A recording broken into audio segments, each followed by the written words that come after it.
Good afternoon, everyone. আমি স্বপ্না দেবী college of এডুকেশনের assistant professor Kartik কুলে। আজকে তোমাদের একটা ছোট টপিক বোঝাবো, সেটা হচ্ছে ইমালশন। এই ইমালশন টপিকটা আমাদের ডি ফার্ম, বি ফার্ম এবং মাস্টার্স ফার্মাসিউটিক্স এর একটা গুরুত্বপূর্ণ টপিক। সেই টপিকের আমরা কিছু টাইপ আর ক্লাসিফিকেশন সম্পর্কে জানবো। তো চলো শুরু করি। তো ইমালশন, এই ইমালশনটা কি? ইমালশনটা হচ্ছে একটা থার্মোডাইনামিক্যালি আনস্টেবল লিকুইড আছে, লিকুইড যেগুলো হয় সেই লিকুইড গুলো ইনমিসিবল লিকুইড হয়, সেটা একসাথে আমরা মিক্স করতে পারি না। তখন কি করি আমরা? এই ইমালশন ফর্মুলেশন করে মেডিসিনাল ফর্মে নিয়ে আসি। তো এই ইমালশনটা কি হয়, এর সাইজ কত হয় সেটা সম্পর্কে আমরা জানি। এর সাইজ হচ্ছে 0.1 থেকে 100 মিলিয়ন পর্যন্ত হতে পারে তার পার্টিকেল গুলো সাইজ। তো এখন আমরা দেখব, সাধারণত আমরা জানি যে অয়েল আর ওয়াটার একসাথে মিক্স হয়, ইনমিসিবল হয়। তো আমরা এই অয়েল আর ওয়াটারকে একসাথে কিভাবে ফর্মুলেশন আনবো সেটাই হচ্ছে ইমালশন। এই ইমালশনের ক্লাসিফিকেশন সম্পর্কে আমরা জানবো। দুটো টাইপের ক্লাসিফিকেশন, একটা হচ্ছে অয়েল ইন ওয়াটার আর একটা হচ্ছে ওয়াটার ইন ওয়াটার। ঠিক আছে? তো অয়েল ইন ওয়াটারটা কি? অয়েল ইন ওয়াটারটা হচ্ছে একটা ওয়াটার হচ্ছে কন্টিনিউয়াস ফেজ থাকবে, যেখানে যার মধ্যে তোমার হচ্ছে অয়েল থাকবে। এই যেমন ধরো এই অয়েল আছে, ড্রপ অয়েল আছে, তার একটা কন্টিনিউয়াস ফেজ আছে, এটা ডিসপার্স ফেজ আর এটা কন্টিনিউয়াস ফেজ। ওয়াটারের মধ্যে অয়েলটা থাকবে।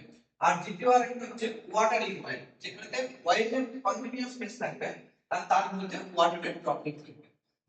তো এইভাবে হয় তোমার হচ্ছে দুটো ক্লাসিফিকেশন আছে, একটা হচ্ছে ওয়াটার ইন অয়েল আর একটা হচ্ছে অয়েল ইন ওয়াটার। এছাড়াও আরো আরো অনেক ধরনের ইমালশন হতে পারে, যেমন হচ্ছে ধরো মাল্টিপল ইমালশন। মাল্টিপল ইমালশনের ক্ষেত্রে কি হয়, তোমার হচ্ছে যে ওয়াটার ইন অয়েল, মানে ওয়াটারটা অয়েলের মধ্যে থাকবে, আবার সেটা আবার থাকবে ওয়াটারের মধ্যে। ঠিক আছে?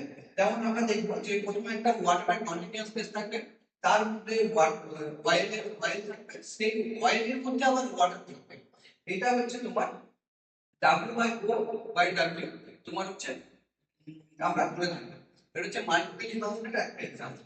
আর একটা হচ্ছে water in oil in water in oil. ঠিক আছে? মানে হচ্ছে O/W/O।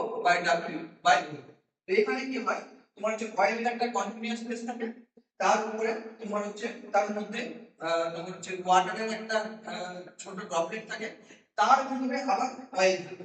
তো এটা হচ্ছে তোমার oil in water in oil. ঠিক আছে? এটা হচ্ছে মাল্টিপল ইমালশনের দুটো টাইপ।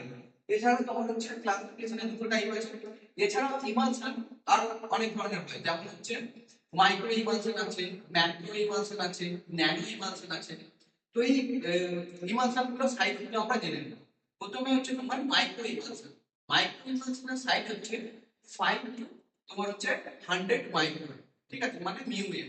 এছাড়া হচ্ছে তোমার ন্যানো ইমালশন হয়, যার সাইজ হচ্ছে তোমার, আচ্ছা এটা আমি আবার একবার রিপিট করছি। মাইক্রো ইমালশন হচ্ছে 10 টু 100 মিলিওএম। আর তোমার হচ্ছে ন্যানো ইমালশন হচ্ছে 20 টু তোমার হচ্ছে 100 ইমালশন। আর মাইক্রো ইমালশন যেটা হচ্ছে সেটা মাইক্রো ইমালশন হচ্ছে, ম্যাক্রো ইমালশন হচ্ছে সেটা হচ্ছে তোমার 0.1 থেকে 100 মিলিয়ন পর্যন্ত। তো এখন এই এটা হচ্ছে তোমার ইমালশনের একটা তোমার যে টাইপ আর ক্লাসিফিকেশন সম্পর্কে বললাম। এরপরে আমরা পরবর্তী ভিডিওতে আরো এর সম্পর্কে এক্সটেন্ডলি জানবো। তো এখন থ্যাংক ইউ।